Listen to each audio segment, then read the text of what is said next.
Hello viewers, welcome to Homemaking with Vaishoo. இன்னைக்கு நம்ம வீடியோல புளியோதரை எப்படி செய்யறதுன்னு பார்க்க போறோம்.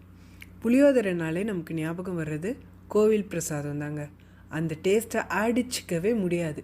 அதுக்கு க்ளோஸ் இனஃபான ஒரு ரெசிபி இன்னைக்கு நான் உங்களோட ஷேர் பண்ண போறேன். புளியோதரை செய்யறதுக்கு ஃபர்ஸ்ட் நம்ம புளிக்காய்ச்சல் செய்யணும். புளிக்காய்ச்சல்ங்கிறது ஒரு மிக்ஸ் மாதிரிங்க. இது நம்ம சாதத்தோட பிசைஞ்சா புளியோதரை ரெடி. இப்போ இதுக்கு தேவையான இன்க்ரீடியன்ட்ஸ் பார்க்கலாம். ஃபஸ்ட்டு தாளிக்க கடுகு 1 டீஸ்பூன், கடலைப்பருப்பு 1 டீஸ்பூன், வேர்க்கடலை 1/4 கப். இது நீங்கள் முழு வேர்க்கடலையாகவும் எடுத்துக்கலாம், இல்லைனா தோல் நீக்கினதாகவும் எடுத்துக்கலாம்.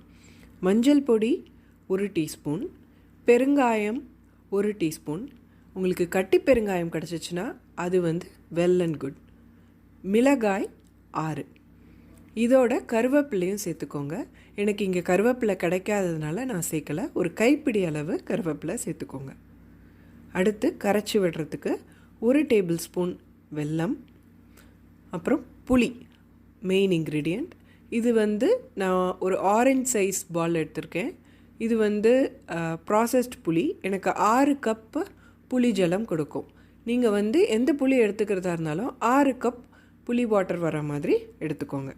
கடைசியாக பவுடர் செய்கிறதுக்கு 15 மிளகாய், 1 டீஸ்பூன் மிளகு, 1 டீஸ்பூன் வெந்தயம், 3 டேபிள் ஸ்பூன் தனியா, அப்புறம் நல்லெண்ணெய், உப்பு தேவைக்கேற்ப. ஒரு டீப் கடாயில் நல்லெண்ணெயை சூடு பண்ணிக்கோங்க. நல்லெண்ணெய் சூடானோன்னே கடுகு, கடலைப்பருப்பு, கடலை, மிளகாய் இதெல்லாம் போட்டுக்கோங்க. கடுகு பொரிஞ்சதும் மஞ்சப்பொடி, பவுடர் பெருங்காயம் போடுறதா இருந்தால் பவுடர் பெருங்காயம், கருவேப்பிள்ளை இதெல்லாம் இந்த ஸ்டேஜில் சேர்த்துக்கோங்க. மஞ்சப்பொடியோட பச்சை வாசனை போனதுக்கப்புறமா இந்த 6 கப் புளி தண்ணியை விட்டுக்கோங்க. நல்லா கொதிக்க ஆரம்பிச்சிருக்கு. இப்போ கட்டி பெருங்காயம் சேர்த்துக்கோங்க. இந்த புளிக்காய்ச்சல் நல்லா கொதிச்சிட்ருக்கு. இது ரொம்ப நல்லா கொதிக்கணும். அதாவது இந்த வாட்டரியாக இருக்கிறது ஒரு பேஸ்ட் லெவல் ஆற வரைக்கும் நல்லா கொதிக்கணுங்க. இது பாத்திரம் ஒரு டீப் டிஷ்ஷாக எடுத்துக்கிட்டிங்கன்னா உங்களுக்கு ரொம்ப வசதியாக இருக்கும். ஏன்னா ஒரு லெவல் மேலே இந்த புளிக்காய்ச்சல் பயங்கரமாக தெளிக்க ஆரம்பிச்சிடும். என்ன தான் மூடி வச்சாலும் வெளியில் ரொம்ப ஸ்பீடாக தெளிக்கும். அப்போ உங்களுக்கு கவுண்டர் ஸ்பேஸும் டேமேஜ் ஆகும். கையில் தெளித்து அதெல்லாம் எதுக்கு அந்த டென்ஷன்லாம். அதுக்கு ஒரு டீப் டிஷ்ஷாக எடுத்துகிட்டா நமக்கு ரொம்ப சௌரியமாக இருக்கும்.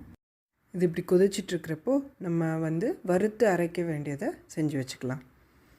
ஃபஸ்ட்டு மிளகாய் நல்லா வறுத்துக்கோங்க. அடுத்து தனியா, வெந்தயம், மிளகு இது எல்லாத்தையும் சேர்த்து வறுத்துக்கோங்க. இது ஒரு மிக்ஸி ஜாரில் போட்டு நல்லா பொடி பண்ணி எடுத்துக்கோங்க. இப்போது இதில் வெல்லம் சேர்த்துக்கலாம். இப்போ நல்லா வாசனையாக கொதிச்சிட்ருக்கு. இப்போ நம்ம உப்பு சேர்த்துக்கலாம்.